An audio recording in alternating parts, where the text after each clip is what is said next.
Hello, Miami Dolphin fans. How are you? Happy Friday evening to you. Happy weekend. It's the best time of the year, truly the best time of the year. College football is in full swing, and this Sunday, the National Football League will be in full swing as well. It is Pick Six with David Bearman, and I am joined, as always, by Deputy Editor of Sports Betting for ESPN.com, David Bearman. David, how are you? Good. You forgot to add and lifelong friend from way back in the Pembroke Pines. But yes, Right. doing well. Yes.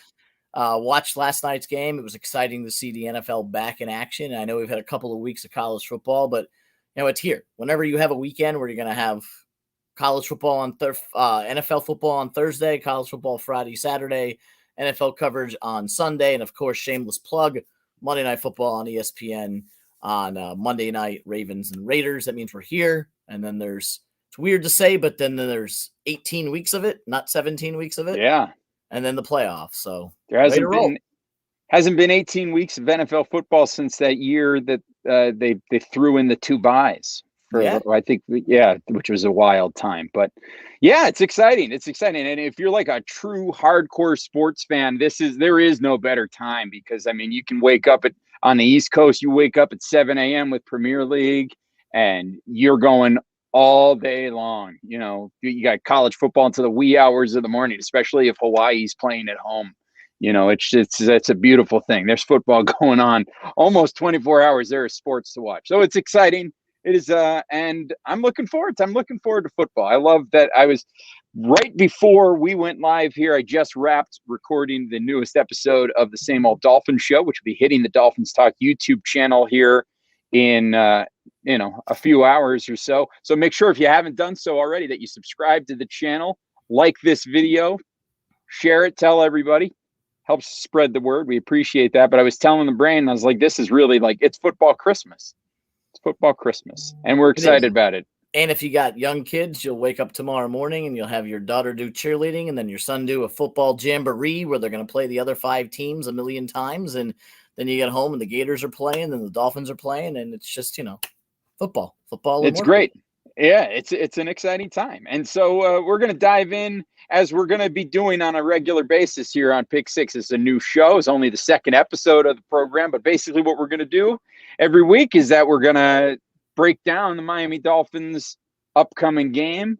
And we'll also talk a little bit about the game that just happened. Of course, we haven't had one of those yet. So we'll talk about the game, talk about individual player props for that game. We'll then bounce around the league and pick 6 other games that David thinks might be ripe for some action. So we'll jump into that. Now, since there wasn't a game for the Dolphins last week, let's just talk about, the news. How are you feeling about the Dolphins? I don't really want to get into the whole Adam Shaheen, Austin Jackson thing. I'm done with having that conversation with people. But how are you feeling about this Dolphins team as we head into the season here? Mostly optimistic, except for the thing that you don't want to talk about, the Shaheen Jackson thing. I think losing Austin Jackson is a blow to the offensive line, which, hopefully the backups and the fill-ins and whatever duct tape they're going to put on there will work to at least give Tua some time because, Josh, I really like the weapons they have out there. I'm excited to see Jalen Waddle. I'm excited to see a healthy Devontae Parker and Mike Gesicki, and obviously we'll have to wait a week for Will Fuller to come in there. And, you have a team that finally they've surrounded Tua with some weapons and hopefully they'll give him some time. And if they do, I think the Dolphins are the better team here and should come out with a W. It's never easy going to Foxboro. Lord, I knows that I've been there about half a dozen times and only walked out of that place with a win once and had my tail between my legs every other time I've been there. So they don't win often in Foxboro, but this is not your Tom Brady type Patriots team. And whereas I think they will be better than they were last year, I do think the Dolphins have a leg up on them. And, if you go back to 365 days ago, these two teams met up week 1 and the Dolphins, disappointingly lost to Cam Newton, the Patriots. But if that game had been 4 or 5 weeks later, I firmly believe the Dolphins would have won the game as they did later in the year versus the Patriots. I do like them in this one. And I know you're getting a couple of points here and I think the better team will prevail. Yeah, I'm excited about it. It's going to be a fun game, and I'm just really excited about seeing this team unleash all of these weapons that they have. I mean, I'm excited to see what the offense looks with Albert Wilson back, with Jalen Waddle, and then obviously next week we get Will Fuller back as well. So it's an exciting time to be a Dolphin fan, and really, you know, as has been the thing all off season, this is a year where people are coming in with expectations for this team, and it's been a little while since that has been true. And this year, you've got a lot of people that are really expecting some good things out of this team. And there's a really positive buzz around, which I think is really great. And it's not just the local media. If you read a lot of the national media and scouts over the last week to 10 days have broken down the Dolphins and seem to think that they're a legit playoff caliber team, that they're young enough to learn from their mistakes, and they're experienced enough off of last year's 10-win team that they can take the next step. Because if they win more than they did last year, the number being 11 or higher, they will make the playoffs. And that's something that I think is out there for them. The schedule's not overly difficult compared to what it's been in the past, but it is imperative that they get off to a decent start, having New England and Buffalo back-to-back. You really don't want to start 0-2 like they did last year. You know, that could be a very bad omen going into the rest of the season, especially with the pressure that's on Tua and the offense. I think you want to come up with obviously no worse than a split of the first two games and then go from there. Yeah, I think that it's an interesting thing starting with one of the toughest stretches of the schedule right at the very beginning for the Dolphins. So if they can make it through that 2-3, 3-2 would be really great for, and anything better than that is, we're flying high at that point. But yeah, in two crucial games right off the bat against tough AFC East opponents. And let's just dive right into it. Let's just dive right into this game as the Dolphins head into New England. Obviously, there are some interesting things to look at matchup wise, but let's get right into the player props. Let's just dive right in. Let's not waste any time. Let's start with the Patriots, because we'll get that out of the way, and then we'll talk about the good guys here. But the line on Mac Jones, he's got 18 over under 18 and a half completions and 219 and a half passing yards. That is the mark. And all of the numbers that we're going to be talking about today are from BetMGM unless where otherwise noted. So, for example, these numbers here are from FanDuel. So what do you think? What do you think about this one? I mean, optimistically speaking, if Mac Jones kind of goes towards the high end of those numbers, it's actually a good thing for the Dolphins. That means they're forced into passing downs, because last year when they played, Cam Newton pretty much ran all over them when, they couldn't stop the run. I think that that both of these will be over the total. I think Mac Jones and the offense is ready to go out there and throw the ball a little bit. And, whereas I don't think they'll be very successful against the Dolphins secondary, I do think by the end of the game, he will reach the over of 219 and a half passing yards. I have him around 235 to 240 passing yards, some of it coming late with hopefully a Dolphins lead. But I do think those numbers are kind of conservative and low. It is the rookie. It is his first game. I kind of see him probably going around 19, 20 completions, around over 30, 32 attempts for about 235, 240 yards. So I would play. I'm not playing these two because it is a rookie quarterback in his first start, and he may be horrible and have to be replaced right off the bat. But I do think that they're going to try to spread the ball around a little bit, and I would lean towards the over of both of these. Yeah, I would agree with you. If Mac Jones is having to pass the ball a lot, that's a really good thing for the Dolphins, because listen, the concern with this defense last year is the same this year. It's, can they stop the run? Can they stop teams from running all over them? It was one thing they've struggled with mobile quarterbacks, and I think that's going to be a struggle this year as well. Luckily, Mac Jones isn't that. However, they do have Damian Harris, who is an interesting back, and I expect him to get quite a few carries. What do we think about his numbers? Over under 69 and a half yards on the ground for Damian Harris, and 74 and a half all-purpose yards for Damian Harris on Sunday. I would go underneath this for the simple fact that Belichick doesn't give one guy the ball. They don't have a bell cow system. They like to use multiple backs. You have James White. You have other players there. Do I think Damian Harris is going to get some success out there? Yeah, you just mentioned the Dolphins were not very good against the run last year, especially against the Patriots. I just don't think it's all going to be Damian Harris. I think if you're looking at it, maybe the Patriots do get over 100 yards of rushing, but it won't be all from him. So I would take the under on 70 rushing yards. If he gets around 60, then that 74.5 could be in play all-purpose yards. But at the same time, you're going to see a lot of James White out of the backfield as well. So I would play the under here with Damian Harris, not because I necessarily think the Dolphins are going to succeed in stopping the run. I just don't think it's going to be one guy that does it. Yeah, I've also heard people suggest that potentially Ramondre Stevenson is a better back than Damian Harris is. And if he gets in there and starts hitting holes, look out. So interesting. I would agree with your take there that going the under here is probably the right thing to go, especially all-purpose yards. Like Damian Harris isn't going to be catching passes out of the backfield. That's James White. That's how the Patriots have used him, since Brady was there, and I think that is going to continue to be the case. Yeah, this season. You won't see many sharp bettors taking a lot of overs with Patriot running backs. Maybe team rushing overs, but it won't be one particular guy that does it unless he breaks one. If he breaks one, there's nothing you can do about it. Right. One of the big things that the Patriots did this offseason was spend heavily, particularly at the tight end position in the offseason, bringing in both Hunter Henry and Jonnu Smith. And they might be a little banged up, but they're both ready to go for Sunday. And BetMGM put the over-under for both of them, identical numbers, 2.5 receptions, 27.5 yards each. You see either one of these guys hitting these marks. And those are pretty standard numbers for tight ends that, in an offense that doesn't necessarily overcommit to the tight ends. They haven't ever since they lost Gronk. I would actually play Jonnu Smith a little bit over and Hunter Henry under. I think Smith is a guy that can go out there and get 3 or 4 balls and probably average 10 per and get about 30, 35 yards. I think he's going to be highlighted more than Henry, so I would lean towards Smith over Henry.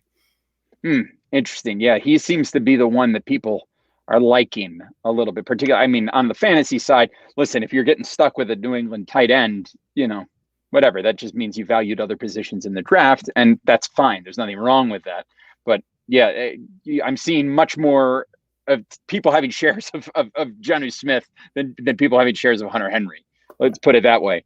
Nelson Aguilar, 2.5 receptions. I would think he would get 3 catches. I'm not going to play it, but if I had to do, the coin flip here, I would think that Aguilar is going to get probably 4 or 5 targets and catch 3 balls. Unless he has some dropsies, I do feel he'll be targeted. Probably he won't be targeted as much as Jacoby Myers, who I'm going to take the overs on in a second when you throw that up there. So this one's kind of a toss-up, but I think he'll get 3 balls. Yep, and there's Jacoby Myers. He's the guy. He's the pass catcher on this team that is probably generating the most buzz at this point.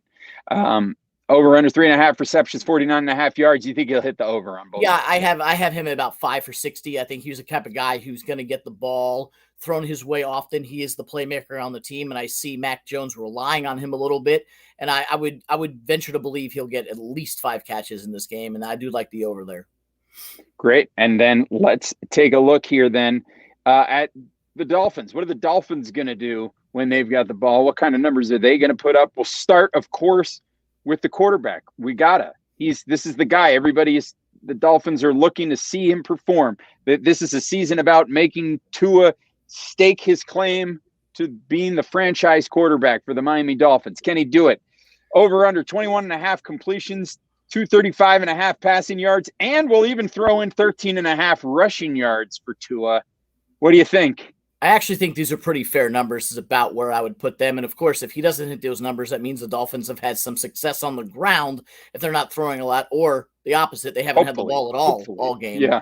And it's been ball controlled by the Patriots, and then we're in a world of hurt.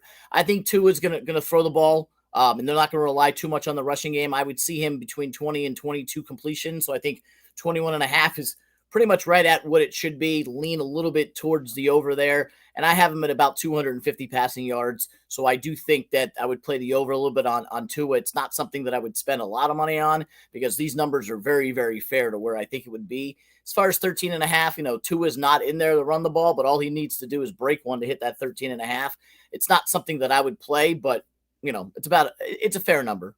Yeah, he's a decent scrambler too when he wants to be, when he gets outside of the pocket. And listen, if there's one fear that I have in this game is that this offensive line is not going to hold up for Tua against this pretty stout New England front.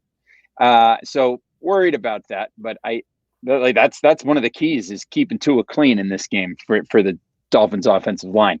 Let's go to some of the pass catchers here. Then Mike Gesicki, he's one of Tua's favorite targets, 3.5 receptions, 38.5 yards for Mike Gesicki. How are you feeling about that?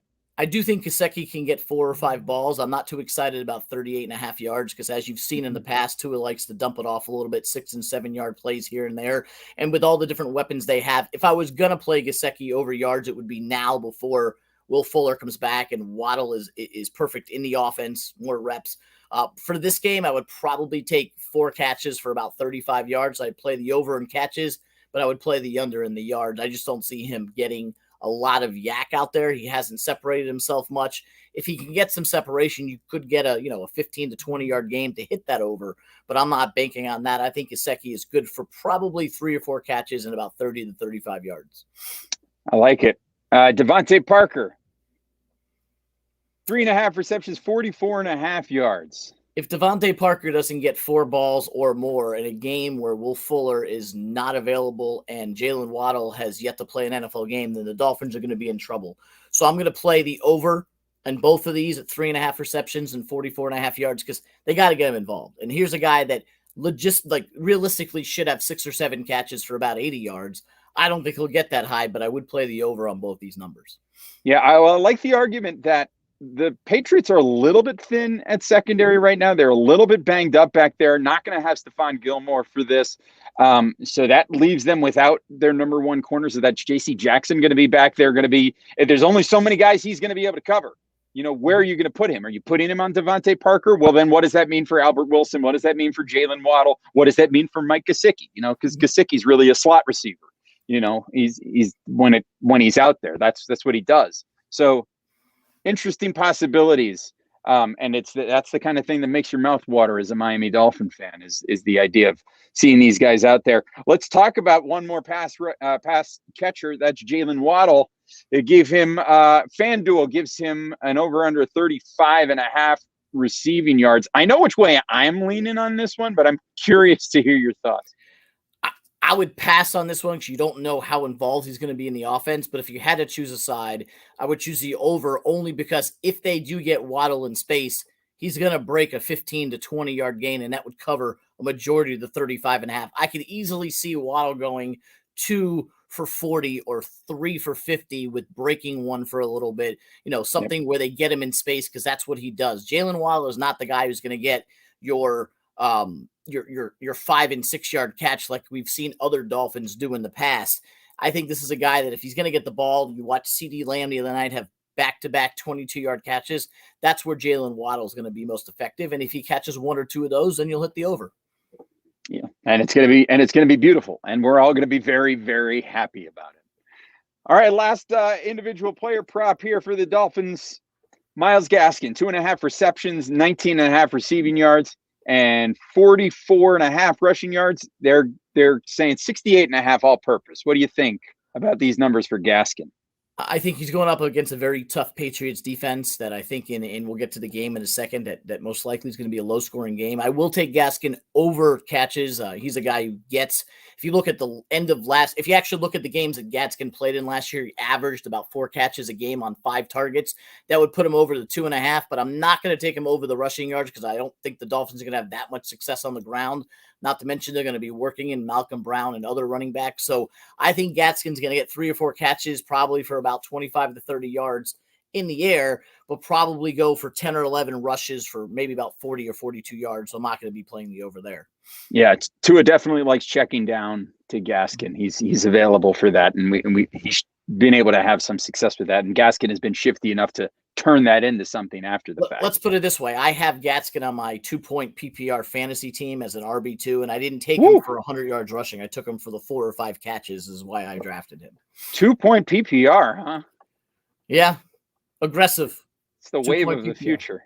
I hate PPR in and of itself, but to go 2-point wow. Okay.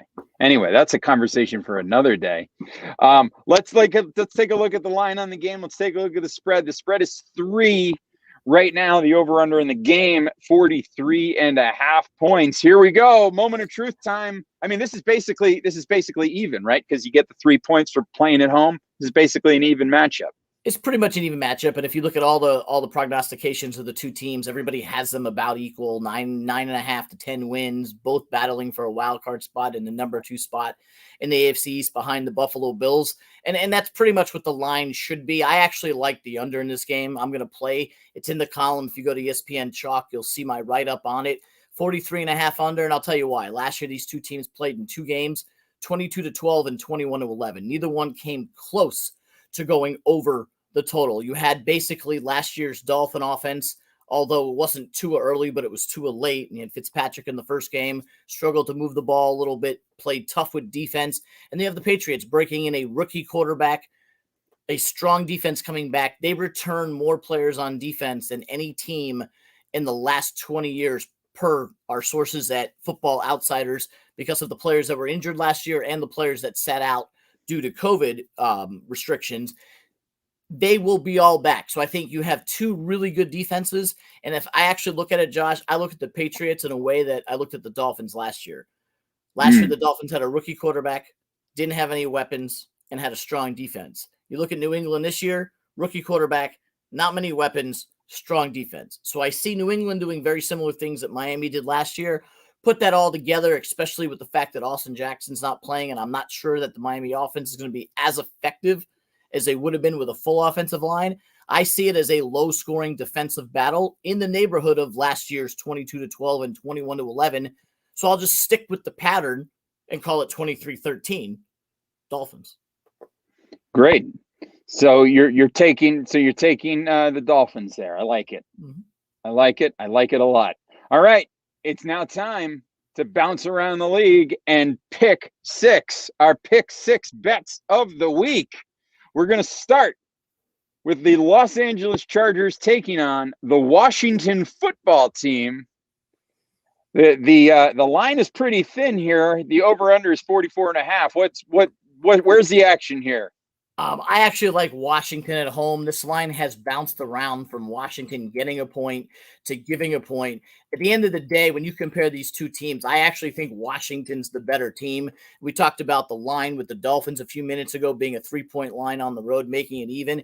They're basically telling you the Chargers are better if they're a 1-point favorite on the road, and I'm just not seeing it. Sure, Justin Herbert had a great year last year. They're breaking in a new coach this year, Staley, who is the defensive coordinator at the other side of Los Angeles. Other side, they share the same stadium. The other LA team, defensive-minded coach. I'm not sure the offense is going to continue to do what it did last year. And you have a Washington team that, quite frankly, people are sleeping on. I think we've talked about it on other shows before. I have Washington winning the NFC East like they did last year. You can get 2-1 on it right now for them to win the NFC East. They're a team that won it last year and was a 2-point conversion away from tying the Tampa Bay Buccaneers late in that game before the Bucs went on to win and obviously went on to win the Super Bowl. What did they do? They stabilized the quarterback position as much as you can stabilize it with a 75-year-old veteran in Ryan Fitzpatrick. We all saw Ryan Fitzpatrick with the Dolphins last year. This is exactly what Washington needed, with all due respect to Alex Smith and the wonderful, awesome comeback story he had last year. That's not sustainable. They bring in a veteran in Ryan Fitzpatrick. There's no question about it who the starter is. Last year, you had Fitzpatrick and Tua back and forth. Fitzpatrick's team. You had Antonio Gibson, Terry McLaurin, Logan Thomas. This is a team that actually can score some points. Not to mention with Chase Young on the other side, I actually firmly believe Washington is a top 5 defense. I expect a low-scoring game here. Ron Rivera, one of the more underrated coaches in the league, I think is going to have Washington ready. I don't understand this line, Josh. If you look at the 16 games this week, this was the one that caught my eye back in June when it was posted. And I said, I wonder if that line is going to move. It opened as a pick'em back in the early spring, and it's kind of just been right there. Washington has gotten the point at home. I grabbed it earlier in the week and has kind of gone back and forth. I just don't see it being as even of a matchup as they think it is. And I think Washington wins this one in about a 27-10 type game. Yeah, especially if Austin Eckler should end up missing time in this game, that's something else that to add onto onto that one for Washington. Let's go to another Los Angeles team, the Rams, home 9-point favorites against the Bears, over under 46.5. And that line keeps climbing because it was 7.5 yesterday, and it keeps climbing and climbing and climbing. And I'm going to give you a nugget that our great stats information department came up with earlier this week that's in the column. These two teams are meeting in primetime with their two respective coaches, Matt Nagy and Sean McVay, for the fourth consecutive year. For whatever reason, everybody is obsessed with putting the Rams and Bears together in primetime, as you've seen. So how successful has that been? Those who have stayed up late to watch it have seen a 15-6, a 17-7, and a 24-10 game between these two teams. A Bears offense that isn't good versus the number one defense in the league. I see no reason why this script is going to change, because what have the Bears done to improve? They went ahead and drafted Justin Fields, but they're not playing him. So What did the Bears do to improve? They brought in Andy Dalton. So I ask you, what have the Bears done to improve? Nothing. They were an 8-win team last year that actually played about like a 6-win team, got lucky a couple of times, snuck into the playoffs. They're not a good football team. You look at the Rams side of things, one of the best defenses in the league. It's not one that I would want to run or pass against. I think it's going to keep the Bears up at night looking at that defensive line. And you also look at their offense. They brought in Matt Stafford.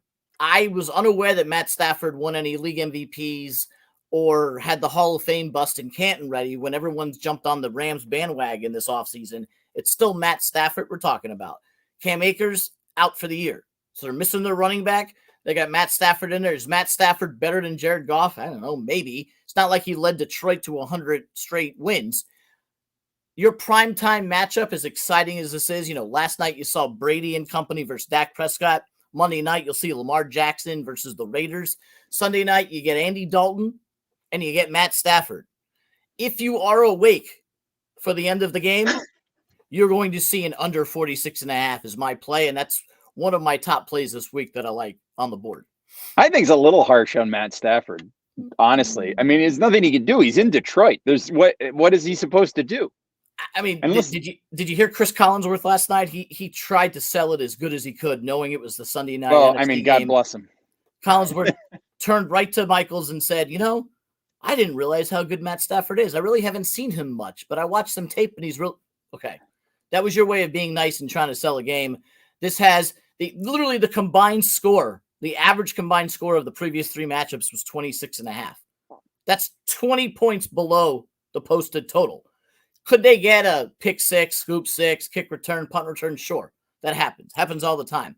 I just don't see these two offenses putting enough points together to get to 46.5. And I quite frankly can see a very, very close repeat to a 17-7 or 24-10 game that you've seen the last couple of years with these exact same teams, with these same coaches. And the Bears haven't improved at all. But that's just me. The sooner we move on from Andy Dalton, the better. I'm a Chicago guy. Love Chicago. It's a great town. Got a lot of great friends there. I think Mitch Trubisky got a little bit of a bad rap there. A little bit. I don't think he's quite as bad as everybody made him out to be. It was definitely time to move on. Anyway, he's certainly better than Andy Dalton, especially the washed up version of Andy Dalton that is in Chicago at the moment. And if you in Matt Nagy, as he's steadfast on playing Andy Dalton week one, everyone's like, well, maybe it's because it's the Rams and you don't want to throw Justin Fields into the fire. So instead, you're going with Andy Dalton, who, quite frankly, here's another stat for you, one of the worst primetime players in the National Football League. He is literally 0-6 and 1-5 against the spread all time on Sunday Night Football. So lace him up. Get ready for the Andy Dalton, Matt Stafford show on Sunday night. I don't see a lot of points. I see an early bedtime for all of us. Yeah, that is a very good argument to watch something else on Sunday night. Let's go to another game on Sunday. The big matchup that everybody is looking forward to on Sunday is obviously the Jacksonville Jaguars at Houston Texans. Trevor Lawrence versus Tyrod Taylor. Jags 3-point favorite. Trevor Lawrence 3-point favorite on the road. First NFL start. Yeah, I'm not in the business of of taking a 1-15 team and laying 3 points on the road with a rookie head coach and a rookie quarterback. All due respect to Urban Meyer, who I'm a huge fan of, being a Florida guy and having worked with Urban, and Trevor Lawrence, who I think is going to be an outstanding NFL quarterback. This is day one, game one. You saw one of the preseason games where they looked like neither one of them knew what the heck was going on. Yes, you have the Houston Texans on the other side of the sideline, and they're as big of a dumpster fire as it gets. However, part of that has caused the dumpster fire isn't playing and isn't suiting up. The circus known as Deshaun Watson will be on the sideline while Tyrod Taylor laces up. And you're like, well, that really doesn't help things. Well, it actually does. Tyrod Taylor, a guy who's covered each of his last 5 starts, a journeyman who has a good ATS record. And you look at Jacksonville and, are they better than they were last year? You would hope so. They did draft Trevor Lawrence, but Travis Etienne ain't suiting up this entire year. And I don't think they did all the things they could have done with as much salary cap as they had. Everyone's big on the Jaguars this year. Their over-under is a ridiculous 6.5. And should we be doing a future show, you would know that I took the under 6.5 and didn't think twice about it. I'm just not going to lay 3 points on the road in their first start. Now, the Jags are a better team than the Texans. They're going to have more wins than the Texans. They're going to finish higher than the Texans. But I want to throw another nugget out there from our great stats and information department. Over the last 12 years, this is a big sample size here. Underdogs in division games in week 1 are hitting at a 66% clip. Like, you don't see ATS records that go 66% over the course of 12 years. And there are 2 underdogs in division games this week. One is the Houston Texans, and the other is your Miami Dolphins, which I didn't mention in the Miami game because I was concentrating on the total.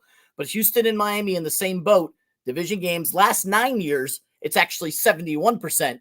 But even going back, stretching it to 12 at 66%. So, Moral of the story is, I'm taking the Houston Texans. I may not want to watch, and it may be something where I have a toilet nearby to throw up in because I have money on the Houston Texans, and I'm sitting here on the Pick Six show making a debut pick, and I'm picking the Houston Texans, and you'll all be like, what did Josh do? And went and found this knucklehead who's taking the worst team in football.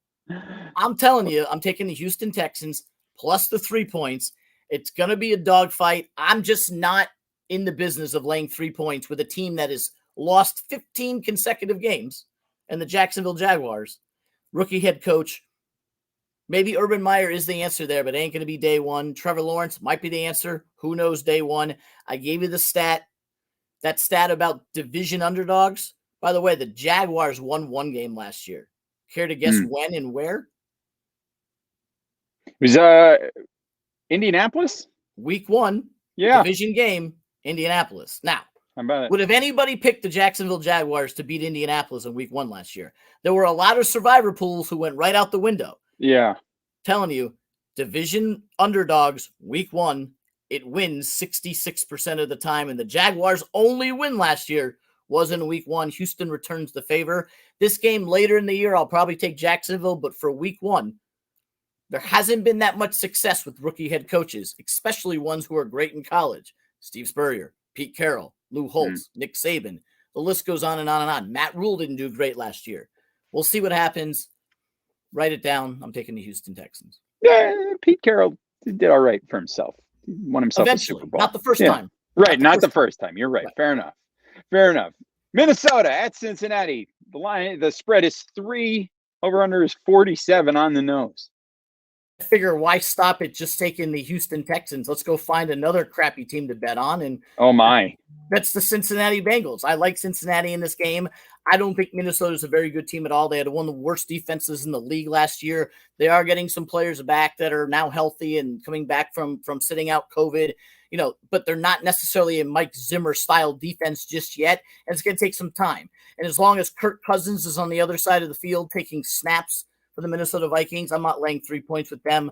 You have a Cincinnati Bengals team that, listen, they're years away. They're not contenders yet. They're only going to win 6 or 7 games at most. But when they had Joe Burrow last year, he went 1-2-1 in his 4 starts, and they covered in 3 of the 4 games.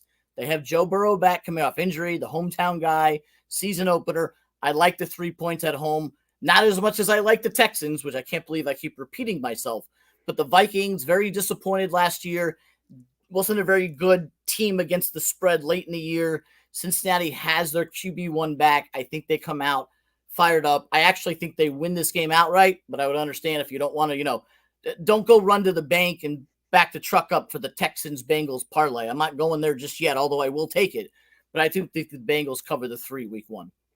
Interested to know how many people chose either one of these teams in the survivor pool that we've got going over at DolphinsTalk.com this week. Perhaps we'll find out. All right, 2 games left. The next one, this is a big one. 2 big games actually left here on the agenda. First off, Pittsburgh, and I ran my mouth a spoiler alert on the Same Old Dolphin show. I definitely picked the Steelers to win this game outright, but Pittsburgh given 6.5 points at Buffalo, over under 48. What do you think? Not an official play, not in the column, probably not one I'm going to take outright, but I'll probably mix and match it in some parlays. But you did want me to pick 6 other games. I gave you the 4 that I'm on that we just talked about, the Texans, the Bengals, the Dolphins under, and the Rams under. I like the Bills here. And the Bills, I'll tell you why. I think the Steelers are closer to the team that struggled at the end of last year than they are as the team that started 11-0. I'm not saying that they aren't a playoff team. They're not saying they're not a team that can win 8 or 9 games, but they're not in the neighborhood of the Buffalo Bills. The Buffalo Bills under Sean McDermott have covered in 4 out of the 5 week 1 games. They usually come out of the gates very, very strong, and I just think they're vastly more talented than Pittsburgh. I have Buffalo. Not going to want to hear it. I have them winning the AFC and going to the Super Bowl this year, and I think they come out in week 1 and take care of business at home against a Steelers team that still has to get Big Ben back into the fold. They got a rookie running back in Najee Harris. Their wide receivers aren't what they once were, although Claypool and Deontay Johnson are pretty good, but so are the Buffalo Bills. The Buffalo Bills have weapons all over the field on offense and defense. I firmly believe they're one of the top 2 most complete teams in the AFC next to the Kansas City Chiefs, and I actually think they could be just as good, if not better, because I think their defense is better than the Chiefs is. So if I were to bet this game, you wanted me to pick one, I would lay the 6.5 with the Bills. And I see something in the vein of about a 30-20 win here, and I would play the over if I had to. Great. I like it. Last game of the week, Cleveland at Kansas City. 6-point spread. Highest over under of the week, 54.5 points. Full transparency, the Cleveland Browns are the worst week 1 team in the history of football. They're 1-14 in the last 15 years. I think they've only covered in about 3 or 4 of them. That being said, this is not your grandfather's Cleveland Browns. This isn't your father's Cleveland Browns. I'm not even sure it's your brother's Cleveland Browns. This team is very, very good. You saw what they did with Kansas City in the playoffs last year. They had them right there where they wanted them. Kansas City eked it out, obviously went on to win the AFC and go to the Super Bowl. Cleveland's a contender this year. They're right up there. I firmly believe they're going to win the division now that Baltimore has lost 72 different running backs. I think the Browns hang with the Chiefs. I would take the Chiefs to win, but I do think the Browns cover this number, although it's not something that they have done often in week 1. I think that is more – Josh, a lot of the stats we talk about, some are just chalked up to coincidences and some are chalked up to other things.